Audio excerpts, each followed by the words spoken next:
Newsroom Live, sponsored by Chandragupta Academy, top floor, Rama Govind Palace, Rewa. नमस्कार, Vindhya times में आपका स्वागत है और आपके साथ मैं आशुतोष तिवारी हाजिर है प्रदेश की 4 बड़ी खबरों के साथ। पहली खबर की बात करते हैं।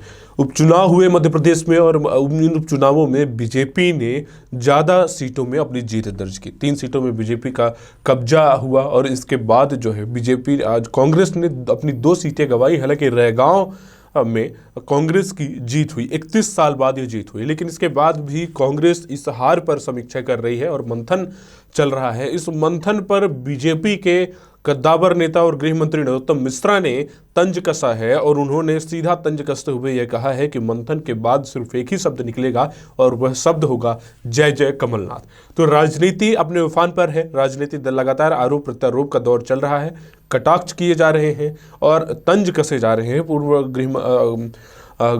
गृह मंत्री नरोत्तम मिश्रा ने पूर्व मुख्यमंत्री कमलनाथ पर ऐसे तंज कसा है और उन्होंने कहा है कि इस मंथन का मात्र एक ही शब्द, इसका परिणाम जो है वो निकलेगा, उसका नाम होगा जय जय कमलनाथ। मध्य प्रदेश उपचुनाव में मिली हार के बाद कांग्रेस प्रदेश अध्यक्ष और पूर्व मुख्यमंत्री कमलनाथ ने मंगलवार 9 नवंबर को एक बड़ी बैठक बुलाई है और इस बैठक में उन्होंने यह कहा है कि वो इस हार की समीक्षा करेंगे और मंथन किया जाएगा, जिसमें उम्मीदवारों और चुनाव प्रभारियों से फीडबैक लिया जाएगा और जिम्मेदारों की खबर ली जाएगी।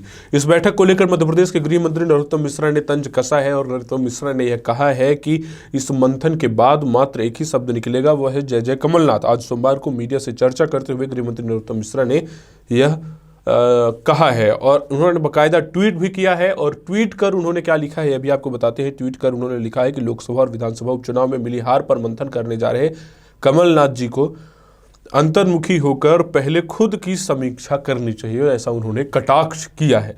तो ये आरोप प्रत्यारोप के दौर चल रहे हैं। गृह मंत्री नरोत्तम मिश्रा पूर्व मुख्यमंत्री कमलनाथ को घेरने का कोशिश कर रहे हैं और उन्हें मुंहतोड़ जवाब देने का काम कर रहे हैं। वहीं अब बात दूसरी खबर की करते हैं। अक्सर भ्रष्टाचार की बात होती है और उस पर नकेल कसने की बात की जाती है, लेकिन समय समय पर जब लोकायुक्त कार्रवाई करती है तो कई ऐसे लोग निकलते हैं जो बेशुमार दौलत जमा करके रखे रहते हैं।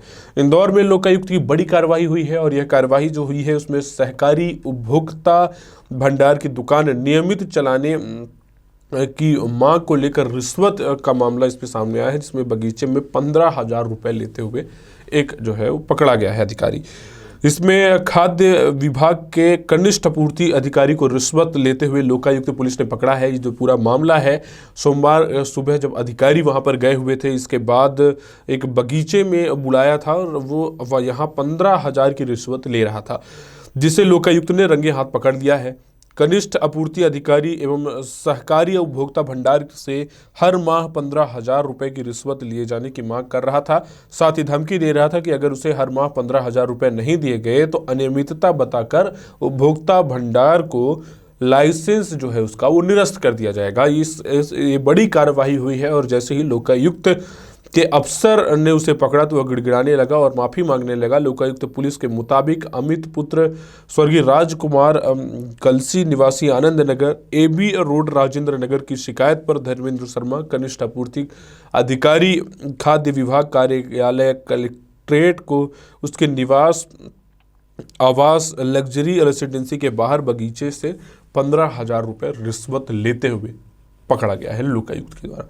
अब बात करते हैं तीसरी बड़ी खबर की, जो मॉब लिंचिंग से जुड़ी हुई है। यह खबर ग्वालियर से सामने आई है, जहां गांव वालों ने 2 गुंडों को पीट कर मार डाला और ये मॉब लिंचिंग की गई, हत्या हुई। इसमें ग्वालियर के गिजोरा स्थित धर्मपुरा गांव में 10,000 के इनामी और बदमाश और अन्य व्यक्ति को गांव के लोगों ने पीट कर मार डाला और मृतक की पहचान लाखन गढ़रिया के रूप में होना बताई जा रही है। दूसरा युवक राजपाल बघेल, वह दिनारा गांव का रहने वाला है। घटना की सूचना मिलते ही पुलिस गिजोरा पहुंच गई और घटना स्थल शहर के करीबन 65 किलोमीटर की दूर की बताई जा रही है।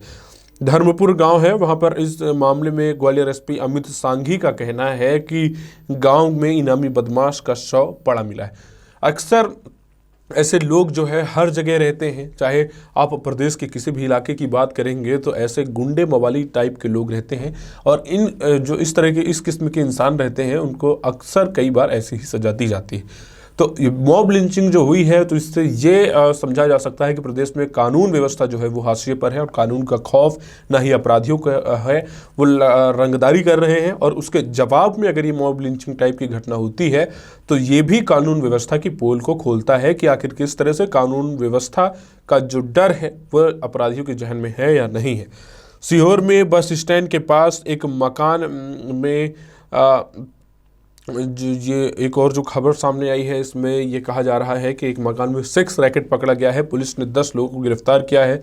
अधिकांश लड़कियां इसमें भोपाल से हैं। सेक्स रैकेट खुद को शिवसेना नेता और समाज सेविका बताने वाली अनुपमा तिवारी के घर पर फल फूल रहा था। तो इस बड़े तार को जो है पुलिस ने पकड़ा है और ये जो पूरी खबर सामने आई है, और इसमें जो सबसे बड़ी खबर है वो यह है कि मॉब लिंचिंग की गई है और गांव वालों ने 2 गुंडों को पीट पीट कर मार डाला है। इससे सबक लेनी चाहिए, और अगर कहीं ऐसे अपराधी हैं और वो इस फिराक में रहते हैं कि रंगदारी की जाए, तो उन्हें भी ये समझना चाहिए कि अब किसी से कोई डरने वाला नहीं है, तमाम पुलिस की पहुंच है। और ऐसे हालात भी हो जाते हैं कि खुद लोग गुंडों की जमकर पिटाई कर देते हैं, और यहाँ तक कि मॉब लिंचिंग में भीड़ जो है वो गुंडों को मार भी डालती है। अब बात चौथी खबर की करते हैं, जो एक ग्वालियर की बेटी से जुड़ी हुई है। ग्वालियर की बेटी अनुष्का की कप्तानी में बीसीसीआई चैलेंजर ट्रॉफी में जीत दिलाई है। इंडिया बी ने ये ट्रॉफी जीती है, और इसमें जो अनुष्का का रोल था, अनुष्का ने टीम की कप्तानी की थी, और प्रदेश की इस बेटी ने मध्य प्रदेश का नाम जो है वो बढ़ाया है। बीसीसीआई द्वारा जयपुर में आयोजित अंडर 19 गर्ल्स एक दिवसीय चैलेंजर ट्रॉफी प्रतियोगिता में इंडिया बी की कप्तानी कर रही ग्वालियर की बेटी अनुष्का शर्मा ने प्रतियोगिता में शानदार अर्धशतकीय पारी की बदौलत जीत हासिल की, और इस जीत पे ट्रॉफी अपने नाम कर ली। खास बात यह है कि इंडिया बी इस प्रतियोगिता में एक भी मैच नहीं हारी है और अपराजय रहते हुए ट्रॉफी पर कब्जा किया है। अक्सर जो है वो all India 19 girls cricket tournament में मध्य प्रदेश की जूनियर टीम का नेतृत्व कर चुकी ग्वालियर की अनुष्का शर्मा ने बीसीसीआई की इस प्रतियोगिता में भी अच्छा प्रदर्शन किया है। तो इस महत्वपूर्ण योगदान के लिए उन्हें अब बधाई मिल रही है, और इसके साथ साथ ही उन्हें पुरस्कारों से नवाजा जा रहा है। और प्रतियोगिता के फाइनल में इंडिया बी का मुकाबला इंडिया डी के साथ था, जिसमें टॉस जीतकर पहले तो बैटिंग चुनी और 48.5 ओवर में 140 रनों पर ऑल आउट हुई। लक्ष्य पीछा करने के लिए इंडिया बी की कप्तान अनुष्का शर्मा और त्रिशा मैदान में उतरी और सधी हुई पारी खेलते हुए टीम के लगातार रन जुटाती रही, और ये रन जुटाने का सिलसिला चलता रहा। और त्रिशा ने 74 गेंदों में 7 चौकों की मदद से 50 रन पूरे किए।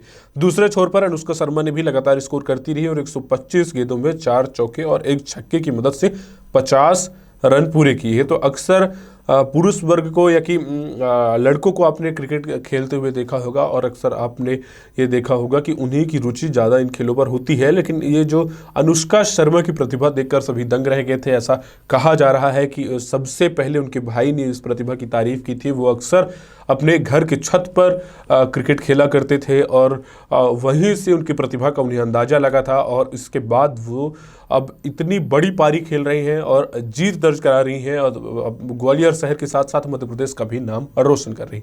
तो ये थी प्रदेश की 4 बड़ी खबरें। ऐसी तमाम खबरों के साथ आप बने रहिए विंध्या टाइम्स के साथ। बहुत बहुत धन्यवाद। News room live sponsored by Chandragupta academy, top floor, Rama